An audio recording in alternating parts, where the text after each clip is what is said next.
Very good morning all of you. आज start कर रहे हैं हम chapter number 5 complex number and quadratic equation, class 11th maths NCERT. Class 11th maths का chapter number 5 है complex number and quadratic equation, introduction to exercise 5.1। सम्मिश्र संख्या एवं द्विघातीय समीकरण है। तो जैसे कि नाम से पता चल रहा है आपको कि द्विघातीय समीकरण है, तो द्विघातीय समीकरण आपने पहले क्लास 11 प्रीवियस क्लास में क्लास 10th में इसके बारे में आपने पढ़ा है। द्विघातीय समीकरण क्या होती हैं इसको हमने क्लास 10th में एक बार स्टडी किया है, तो वही हमें दोबारा करना है। ठीक है, अब हमें क्यों इसको दोबारा करना है द्विघातीय समीकरण को, जब हमने पहले एक बार कर लिया था, इसको समझेंगे। इससे पहले आता है हमारे पास सम्मिश्र संख्याएं, यानी कि सम्मिश्र संख्याओं का मीन से कॉम्प्लेक्स नंबर। तो कॉम्प्लेक्स नंबर क्या होते हैं पहले इन्हें समझते हैं। तो बेसिक स्टार्ट करते हैं इसका इंट्रोडक्शन टू एक्सरसाइज 5.1। चलिए let's start with introduction to exercise 5.1। देखिए मैथ की शुरुआत हुई, मैथ की स्टार्टिंग हुई है। ठीक है, जब मैथ की स्टार्टिंग हुई थी तो सबसे पहले हमारे पास नेचुरल नंबर थे। हमारे पास जैसे सबसे पहले उन हमारे पास नंबर आए 1 2 3 4 5 9 तक आए। इनको कहा गया नेचुरल नंबर्स, इनको नाम दिया गया नेचुरल नंबर्स, यानी कि प्राकृतिक संख्याएं। प्राकृतिक संख्याएं धीरे धीरे इनोवेशन होते रहे, नई नई चीजें मिलती रही। उसके बाद हमारे भाई साहब आर्यभट्ट आए। ठीक है, आर्यभट्ट ने जीरो की डिस्कवरी कर दी। आर्यभट्ट ने जीरो की डिस्कवरी कर दी, तो उसके बाद नंबर हो गए 0 1 2 3 4 अप टू इंफिनिटी। इंफिनिटी तक नंबर आ गया हमारे पास। इनको कह दिया गया होल नंबर्स, इनको कह दिया गया होल नंबर। देखो किस तरह से नंबर सिस्टम बना है, मैं आपको इंट्रो करा रहा हूं, तो इंट्रो में आपको पता चलेगा नंबर सिस्टम किस तरह से बना है। आज हम 11th आ गए, हमने क्लास फर्स्ट से पढ़ा है, क्लास फर्स्ट से आप आज 11th में आ गए, तो 11th तक आने में आपने क्या क्या पढ़ा है उन सबको एक बार रिकॉल कर रहे हैं। क्लियर? तो होल नंबर्स मिल गए, होल नंबर यानी पूर्ण संख्या मिल गई हमें। उसके बाद कुछ समय बाद फिर नए इन्वेंशन होते रहे, तो कुछ नंबर जो है वो इस तरह से आ गए। नंबर एक इक्वेशन आई, जब वो नंबर सॉल्व कर रहे थे तो इस इक्वेशन इस तरह से आ गई x + a = b। यहां पर हमारे पास यहां पर जहां a > b, a जो है वो b से बड़ा था, तो अगर a b से बड़ा हो सपोज x = a आएगा, x = a = 3 और b 2 है सपोज, तो 2 - 3 - 1, तो x की वैल्यू जो आएगी वो क्या आएगी, नेगेटिव आएगी। x की वैल्यू जो आएगी वो नेगेटिव आएगी, b - a होगी, तो b - a यहां पे a बड़ा है तो b छोटा होगा, तो नेगेटिव नंबर आएगा, यानी कि नेगेटिव मान आएगा उसका, माइनस में आएगा। फॉर एग्जांपल हमने इस कहा कि x + 3 = 2, तो x = 2 - 3, तो -1 आया। यहां पे ये नई चीज आ गई, यहां पे नई चीज आ गई, माइनस आ गया। तो -1 आने के कारण फिर नंबर अभी तो कुछ और ही हो गया, नेगेटिव नंबर हो गया, तो इनको नाम दे दिया गया। फिर ये सारे नंबर ऐड करके नाम दे दिया गया -1 -2 -3 -4 0 1 2 3 4 इस तरह से ये सारे नंबर जो हैं, इन नंबर्स को कह दिया गया, इन नंबर्स को नाम दे दिया गया पूर्णांक, इंटीजर्स। इन नंबर को कह दिया गया इंटीजर्स, यानी कि पूर्णांक। ये नंबर हो गए आपके पूर्णांक। अब पूर्णांक बनते रहे, उसके बाद नंबर और सिस्टम बनता रहा। फिर इसमें और क्या है, अब इन नंबरों में से उन्होंने क्या किया, सम संख्याएं निकाल दी, 2 4 6 8 इस तरह से जो नंबर थे, यानी कि जो 2 से डिवाइड होते थे, तो उनको नाम दे दिया गया सम संख्याएं। सम संख्याएं का मीन से इवन नंबर्स। इन सब के बारे में आपने पहले स्टडी किया है। ठीक है, इवन नंबर्स मिल गए। उसके बाद फिर नंबर बचे जो है 1 3 5 7 9 इस तरह के नंबर्स को नाम दे दिया गया ओड नंबर्स, विषम संख्याएं। इनको नाम दे दिया गया विषम संख्याएं, यानी कि ओड नंबर। इस तरह से नंबर सिस्टम बनता रहा। फिर इसके बाद सो ऑन चलते रहे। इसके बाद प्राइम नंबर आए, फिर कंपोजिट नंबर आए। इस तरह से नंबर सिस्टम जो है बनता रहा, और हमारे पास नंबर का खेल होता रहा। एक प्लेइंग विद नंबर्स, आपके वहां एक चैप्टर होता था पहले, है ना, उसको आप वहां पढ़ते थे, तो नंबर के साथ आप प्ले करते थे। तो ऐसे हम खेलते गए और नंबर हमारे पास आते गए। इस तरह से आपके पास नंबर सिस्टम बनता रहा। इसको पॉज करके नोट कर लीजिए, जिसने नोट नहीं किया है वो पॉज करके नोट कर लीजिए। तो चलिए इसके बाद क्या हुआ, इसके बाद जब ये ओड नंबर आया, ओड नंबर के बाद फिर हमारे पास नंबर कुछ नंबर ऐसे आएंगे जो 2 3 5 7 11 इस तरह से नंबर थे, यानी कि ये केवल अपनी टेबल में आते थे, किसी की टेबल में नहीं आते थे, अपनी टेबल में आते थे या 1 की टेबल में आते थे। तो इनको नाम दे दिया गया अभाज्य संख्याएं, प्राइम नंबर्स, प्राइम नंबर से इनको नाम दे दिया गया। ठीक है, समझ में आया। उसके बाद ऐसे भी नंबर थे जिनमें 4 6 8 9 10 इस तरह से और नंबर जो आए इनको नाम दे दिया गया भाज्य संख्याएं, इनको नाम दे दिया गया भाज्य संख्याएं यानी कि कंपोजिट नंबर। और ये ऐसे नंबर थे कि जो किसी और की टेबल में भी आ रहे है ना, किसी और की टेबल में भी ये आ रहे थे, इनको इसलिए नाम दिया गया भाज्य संख्या। तो इस तरह से आपका नंबर सिस्टम बनता गया और भी नंबर, फिर आपको इसी तरह से परिमेय संख्याएं मिल गई है ना, जो यानी कि एक इक्वेशन आपकी इस तरह से आई कि x ax = b, ax = b, तो यहां पे अगर x की वैल्यू फाइंड करेंगे तो वो आएगी b/a, तो b/a इसका मतलब है क्या है, ये इसको नाम दे दिया गया परिमेय संख्या, क्योंकि ये फ्रैक्शन में थी, भिन्नात्मक संख्या थी, इसलिए इनको नाम दे दिया गया रेशनल नंबर्स।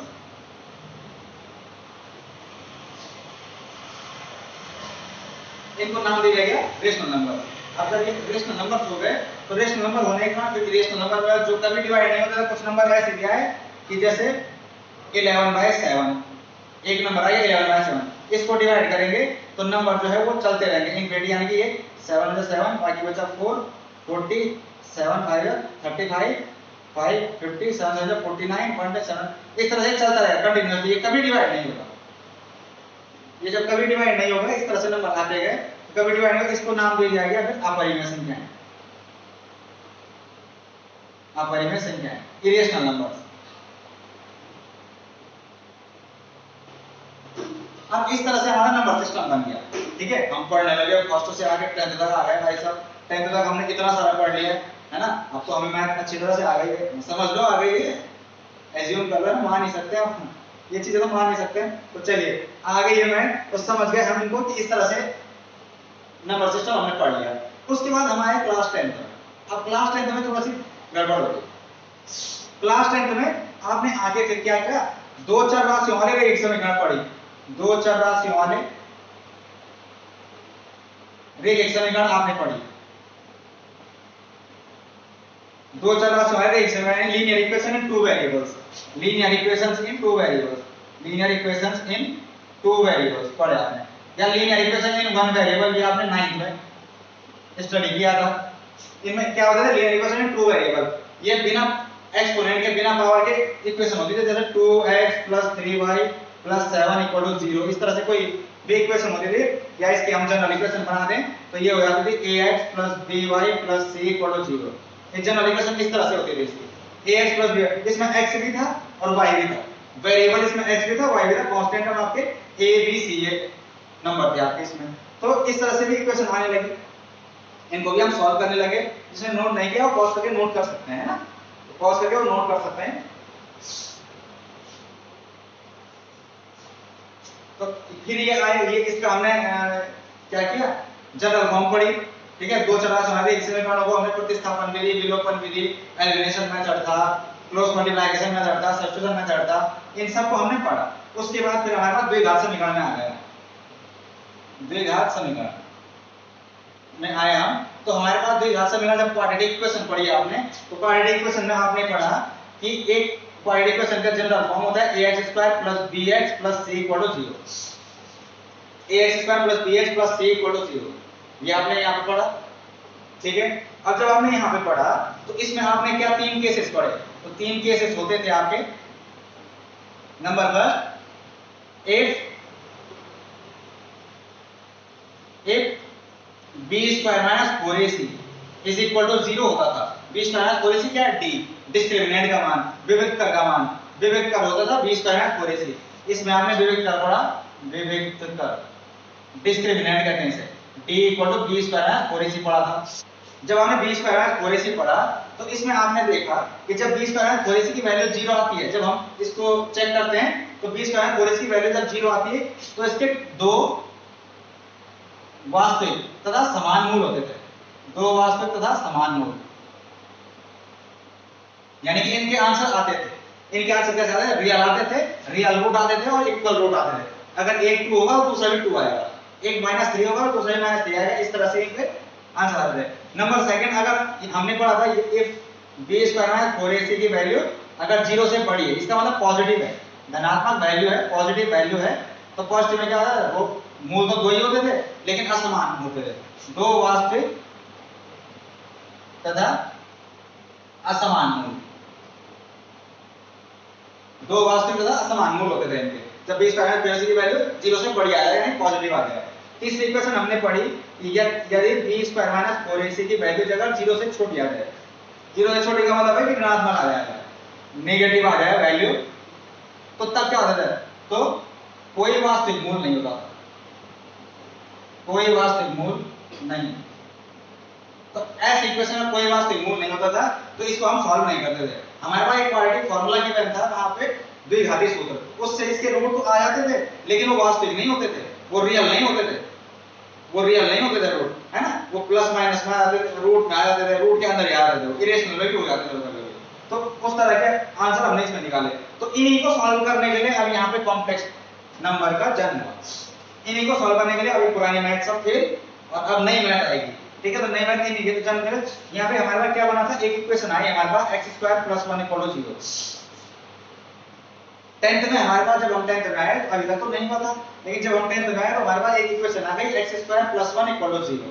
तो जब x² + 1 = 0 आया हमारे पास, तो हमने इसकी वैल्यू निकाल ली। देखी तो भाई साहब हमें x = -1 होता, तो x = √-1। अब भाई साहब ये सॉल्व कैसे होगा? ये तो सॉल्व ही नहीं हो पाएगा। x = √-1, ये कुछ नया हो गया ना, ये कुछ नया हो गया। तो ये नया जो हुआ इसी के लिए हमारे पास समेशन संख्याओं यानी कॉम्प्लेक्स नंबर का जन्म हुआ। कॉम्प्लेक्स नंबर का जन्म इसलिए हुआ तो ये x = √-1 आ गया। अब जब √-1 आ गया तो इसका कोई आंसर ही नहीं है, इसमें तो नो सॉल्यूशन होगा। तो नो सॉल्यूशन होगा तो कैसे सॉल्व करेंगे? तो इसी के लिए अब हम आपको पढ़ाएंगे कॉम्प्लेक्स नंबर्स, और उसके बाद क्वाड्रेटिक इक्वेशन तो फिर आएगी। क्वाड्रेटिक इक्वेशन तो आपने पहले ही पढ़ी है, वो तो इजी है, लेकिन अब कॉम्प्लेक्स नंबर इसी पे बेस्ड है। तो चलिए इसको पॉज कर दीजिए जरा, फिर मैं आगे समझाता हूं इसे।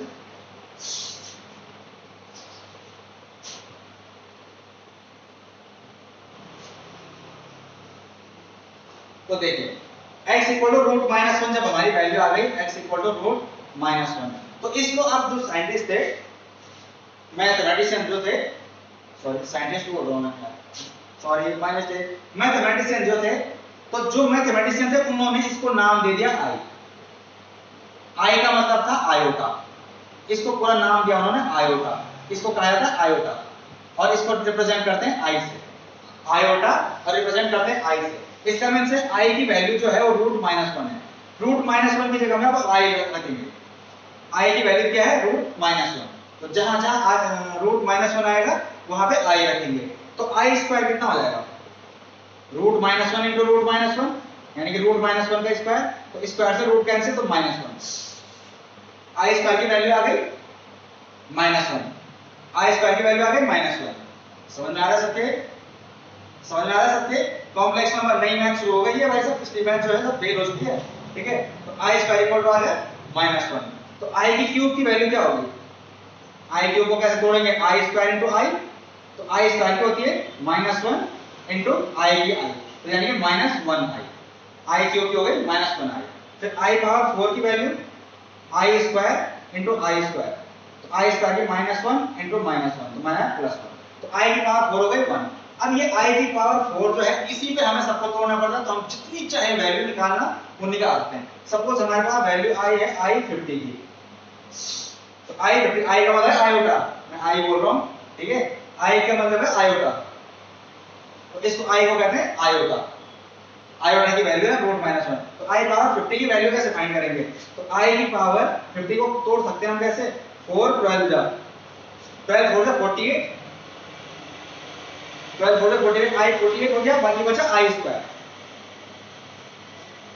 12 4 जा 48 × i², तो 48 और 2 50 हो गया, ठीक है? i50। अब ये देखो ये 4 की पावर में जो भी होगा उसका आंसर 1 होगा, ये आ गया 4n, तो 4n की पावर इसकी वैल्यू सीधे सीधे 1, जो 4 के मल्टीप्लाई में होगी उसकी वैल्यू सीधे 1 इंटू आई स्क्वायर की वैल्यू होती -1, तो -1 बन जाए -1, तो ये आ गया आपका -1 आंसर। और करके देखते हैं, आई 250 की वैल्यू फाइंड करते हैं, तो आई 250 कैसे आएगी सर, आई 4 इंटू 4 से डिवाइड कर देंगे, ऐसे 4 6 जा 24, 4 6 जा 24, 1 टाइम 4 2 जा 8, 4 2 जा 8 और 4 6 जा 24, 248, बाकी बचा आई स्क्वायर, क्योंकि ये 248 हो गया, 248 और 250 है ना, 62 4 जा 248 और 2 जो है वो 50 हो गया, तो आई 4n जो है 4n इसकी वैल्यू तो सीधे सीधे 1, इसकी वैल्यू सीधे सीधे 1 इंटू आई स्क्वायर की -1, तो आई स्क्वायर की -1 और 1 ये हो गया 1 हो गया 1 -1, इसकी वैल्यू है -1। तो इस तरह से हम जितनी चाहे वैल्यू आए हम उनकी वैल्यू को एज्यूम कर सकते हैं यहाँ से। Got it? सबकी समझ में आया? ये इनकी वैल्यू आप इस तरह से एज्यूम कर पहले फाइंड कर सकते हैं, जिसकी वैल्यू आपको निकालनी है उस सब की वैल्यू आप इस तरह से निकाल सकते हैं। Got it? Pause the video, note it down. चलिए जी देखिए, इसके बाद अब जन्म हो गया सर कॉम्प्लेक्स नंबर का, ठीक है, कॉम्प्लेक्स यानी कि कॉम्प्लेक्स नंबर क्या है, समिश्र संख्या, तो समिश्र संख्याओं का जन्म हो गया कॉम्प्लेक्स नंबर का, तो इसका मतलब कॉम्प्लेक्स नंबर के फॉर्म जो आ गए, कॉम्प्लेक्स नंबर को हम डिनोट कर रहे थे अब 11th में, कॉम्प्लेक्स नंबर को हम डिनोट करते हैं z से, कॉम्प्लेक्स नंबर को डिनोट करते हैं z से, z का फॉर्मूला होता है a plus ib, a plus iota b, complex number z equal to a plus iota b, a plus iota b, ये z का फॉर्मूला है। कॉम्प्लेक्स नंबर समिश्र संख्या को इस तरह से रिप्रेजेंट किया जाता है a प्लस ib। यहाँ पे जो a है वो है real part of complex number, यानी कि इसको इस तरह से लिखते हैं real part of complex number, real part of complex number, तो real part of complex number R E Z से डिनोट करते हैं। रियल पार्ट यानी कि ये वास्तविक भाग है, समिश्र संख्याओं का वास्तविक भाग, क्योंकि ये रियल वैल्यू आएगी पर आई तो इसमें आई का मतलब इमेजिनरी हो जाएगा, तो ये हो गया आपका आई भी है imaginary part of real number, complex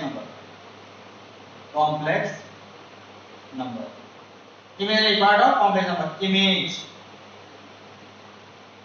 ठीक है, I am imaginary part of complex number, I am, इस तरह से इसको डिनोट करते हैं, imaginary part of complex number, ये है वास्तविक भाग, समिश्र संख्याओं का वास्तविक भाग और समिश्र संख्याओं का काल्पनिक भाग, ये समिश्र संख्याओं का वास्तविक भाग, इसका मतलब है समिश्र संख्याओं का वास्तविक भाग, इसको दिखाते हैं हम किससे, आर ई जेड से, और समिश्र संख्याओं का काल्पनिक भाग इसको हम दिखाते हैं इमेजिनरी पार्ट ऑफ जेड। समिश्र संख्याओं का वास्तविक भाग आर ई जेड और समिश्र संख्याओं का काल्पनिक भाग इमेजिनरी जेड, इस तरह से इसको हम आप क्या करते हैं, रिप्रेजेंट करते हैं, ठीक है। तो a प्लस आई बी की फॉर्म में जो भी नंबर मिलेंगे आपको वो क्या होंगे, वो क्वाड्रेटिक इक्वेशन, वो सॉरी कॉम्प्लेक्स नंबर वाले होंगे। Got it? Pause the video, note it down. चलिए अब देखिए समिश्र संख्याओं का बीजगणित करते हैं। समिश्र संख्याओं का बीजगणित, समिश्र संख्याओं का बीजगणित का मींस है कि जो बीजगणित अलजेब्रा जो अभी तक आज तक हम करते आए हैं वो रियल नंबर का करते आए हैं, रियल नंबर का अलजेब्रा हम करते आए हैं, जिसमें हमारे पास क्रम विनिमय नियम था, एसोसिएटिव प्रॉपर्टी थी, कम्यूटेटिव प्रॉपर्टी थी, डिस्ट्रीब्यूटिव प्रॉपर्टी थी, ये सारी प्रॉपर्टीज हमने आज तक पढ़ी हैं। समरण नियम था, क्रम विनिमय नियम था, है ना, डिस्ट्रीब्यूटिव वितरण नियम था, ये सारे नियम जो है वो रियल नंबर फॉलो करते थे। तो क्या कॉम्प्लेक्स नंबर भी इन चीजों को फॉलो करते हैं? जो रियल नंबर में आइडेंटिटीज होती थी, फॉर्मूले होते थे, वो क्या ये भी फॉलो करते हैं? वहां जो फॉर्मूले होते थे आइडेंटिटीज, वो क्या यहाँ भी फॉलो होते हैं? तो चलिए देखते हैं उसको, तो देखते हैं। तो सबसे पहले हम इसमें करेंगे आइडेंटिटीज, आइडेंटिटीज जो है तत्सम। तो आइडेंटिटी जो हमने आज तक पढ़ी थी a प्लस बी का होल स्क्वायर, यानी कि इसको क्या करेंगे z1 प्लस z2 का होल स्क्वायर, यानी कि ये अगर फॉलो करता है, ये रियल नंबर में होता था ना a plus B whole square, a square plus b square plus 2ab, तो z1 प्लस z2 का whole square, z square plus z1 square plus z2 square plus 2z1 z2, ये फॉर्मूला होता है यहाँ पे। कॉम्प्लेक्स नंबर भी इस identity को फॉलो करते हैं। तो z1 minus z2 whole square, तो z1 square plus z2 square minus 2z1 z2, ये भी फॉलो करता है। z1 square minus z2 square, z1 plus z2 और z1 माइनस z2, ये भी ये फॉलो करता है, ये रूल भी ये फॉलो करता है। z1 प्लस z2 की होल क्यूब, क्यूब का होता है क्या, तो z1 cube plus z2 cube plus 3z1 square z2 plus 3z1 z2 whole square, z1 z2 square, ये रूल भी यहाँ फॉलो होता है। तो इस तरह से सारे रूल जो है वो फॉलो करते हैं। जो फॉर्मूले रियल नंबर्स में होते थे वो फॉर्मूले यहाँ भी होंगे, यहाँ भी फॉलो करेगा, और यहाँ पे वो z1 और z2 की फॉर्म में होंगे। इसी तरह से सभी सो ऑन, और भी जो हैं वो सारे होंगे, और भी जितनी भी प्रॉपर्टी वहाँ उसमें रियल नंबर में थी वो अब कॉम्प्लेक्स नंबर में भी सारी प्रॉपर्टीज यूज होगी। Got it? Pause the video, note it down. चलिए देखिए नेक्स्ट, अब है सम्मिश्र संख्याओं का मापांक और संयुग्मी। सम्मिश्र संख्याओं का मापांक तथा संयुग्मी। Modulus and conjugate. Modulus and conjugate, तो मॉड्यूलस क्या होता है, सबसे पहले देखेंगे हम मापांक। मॉड्यूलस, मॉड्यूलस क्या होता है, देखो एज्यूमिंग, मान लिया हमने suppose assuming a complex number z equal to a plus ib, ये है हमारे पास एक complex number z equal to a plus ib, इसका मापांक मॉड्यूलस, मापांक क्या होगा इसका, z मॉड्यूल, मॉड्यूल z, इसको कहते हैं modulus of z। Modulus of z क्या होता है, इससे रूट आ जाएगा a square plus b square, mod z equal to formula root a square plus b square, पहले वाले का स्क्वायर प्लस दूसरे वाले का स्क्वायर कर देंगे, तो उससे आपका z मोड आएगा, मापांक आ जाएगा, मॉड्यूलस आ जाएगा। क्लियर? उसके बाद है संयुग्मी, कंजुगेट। कंजुगेट को दिखाने के लिए आप क्या करते हैं, कंजुगेट को आप z बार से दिखा सकते हैं, z बार से दिखा सकते हैं, या फिर आप इसको z इनवर्स से भी दिखा सकते हैं, z बार या z इनवर्स से, और वो होता है आपका 1/z, z बार या z inverse equal to 1/z। ठीक है, तो for example conjugate, for example z equal to है 2 प्लस 3i, तो इसका कंजुगेट क्या होगा, सो z इनवर्स इक्वल होगा 1/2 प्लस 3i, ये इसका कंजुगेट हो गया। Got it? Pause the video, note it down.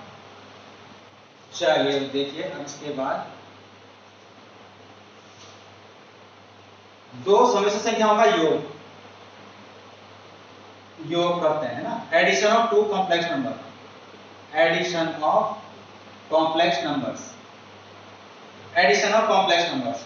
तो नंबर फर्स्ट ये था एडिशन ऑफ कॉम्प्लेक्स नंबर, तो एडिशन करते हैं इनका, एज्यूमिंग, मान लिया हमने, एज्यूमिंग माना z1 इक्वल टू है a प्लस ib और z2 इक्वल टू है c प्लस id, ऐसे एज्यूम कर लिया कुछ भी, तो z1 प्लस z2 अगर करते हैं आप तो क्या होगा, a plus ib plus c plus id, यानी कि इसको आप लिख सकते हैं a plus c plus i common ले लिया यहाँ से, b plus d, a plus c plus i b plus d, sum of the real parts and sum of the imaginary part.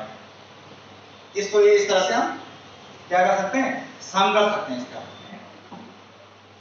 इसकी प्रॉपर्टीज, तो गुणधर्म है, देखो इसके गुणधर्म, योग के गुणधर्म, प्रॉपर्टीज। नंबर फर्स्ट क्रम विनिमय नियम, क्रम विनिमयता, कम्यूटेटिव प्रॉपर्टी। कम्यूटेटिव प्रॉपर्टी यानी कि क्या कह रहा है, Z1 plus Z2 equal to Z2 plus Z1 होगा, यानी कि Z1 और Z2 को ऐड करेंगे तो वो Z2 और Z1 होगा। Z1 यानी कि 2 प्लस 3 इक्वल टू 3 प्लस 2 होता है यहाँ पता है। Z1 plus Z2 equal to Z2 plus Z1। Number second property है साहचर्य नियम, associative property.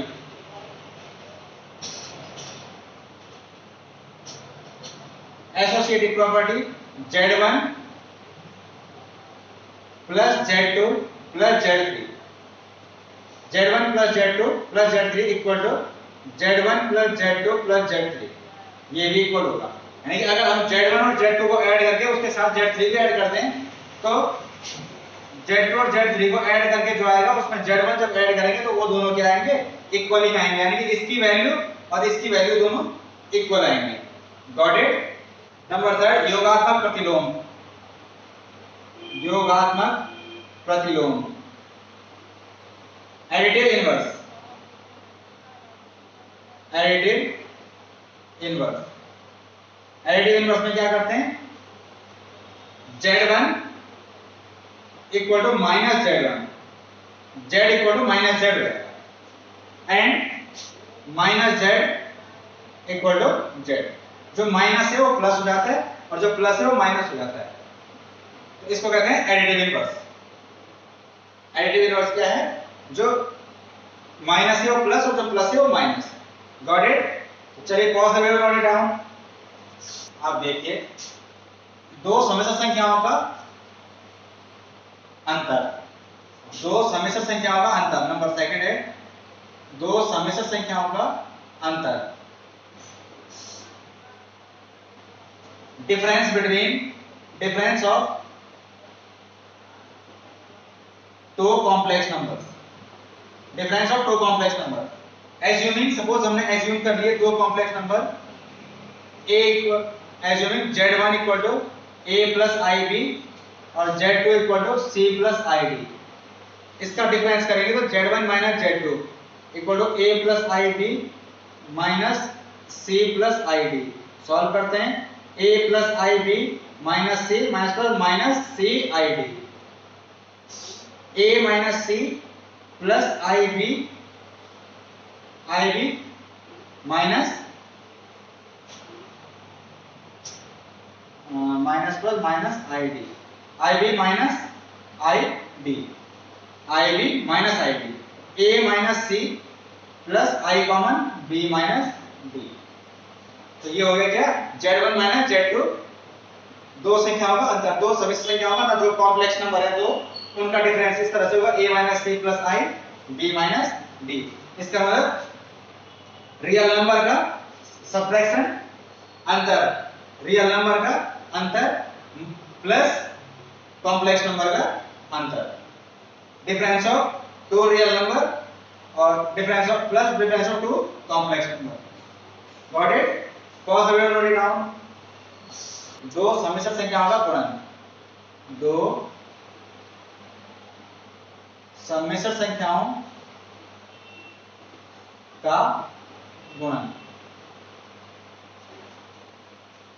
Multiplication of two complex numbers. Assume कर लेते हैं Z1 equal to A plus IB और Z2 equal to C plus ID। तो इसका product करेंगे Z1 into Z2 equal to A plus IB C plus ID, multiply कर देंगे AC, फिर A से होगा A plus AID plus CIB plus BDI square, BDI square. Solve कर लेंगे AC plus AID plus CIB plus BD और I square की value -1 होती है, I square -1।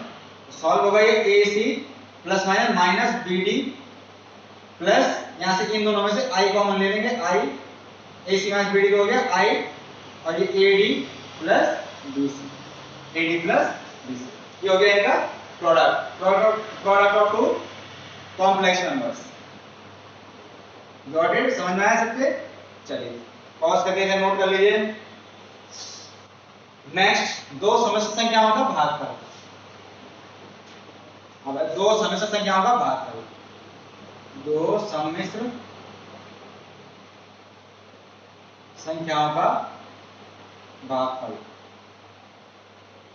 Division of two complex number, division of two complex numbers का division करते हैं अगर दो कॉम्प्लेक्स नंबर का। तो सपोज एज्यूमिंग हम दो कॉम्प्लेक्स नंबर एज्यूम कर लेते हैं Z1 equal to a plus IB और Z2 equal to C plus IB, इसका हमें डिवीजन करना है। तो Z1 अपॉन Z2 कर लेंगे, a plus IB upon C plus IB। अब ऐसा सॉल्व होगा नहीं तो इसको क्या करेंगे, कंजुगेट से मल्टीप्लाई कर देंगे इसको, a plus IB upon C plus IB into C minus IB upon C minus IB। Conjugate से मल्टीप्लाई करने का मीन्स है कि नीचे जो है साइन उसको नेगेटिव कर देते हैं। प्रीवियस क्लासेस में आपने किया है कंजुगेट से मल्टीप्लाई।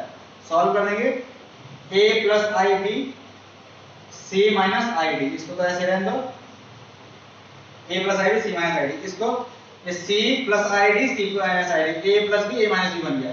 देखिए a square minus b square, तो ये हो जाएगा a plus IB C minus ID upon C square और माइनस I का स्क्वायर माइनस 1 और d स्क्वायर, तो minus plus 1 d square, minus plus 1 d square, ये हो गया। इसको चाहे तो आप इसको खोल सकते हैं, है ना, इसको आप चाहे तो ओपन कर सकते हैं, AC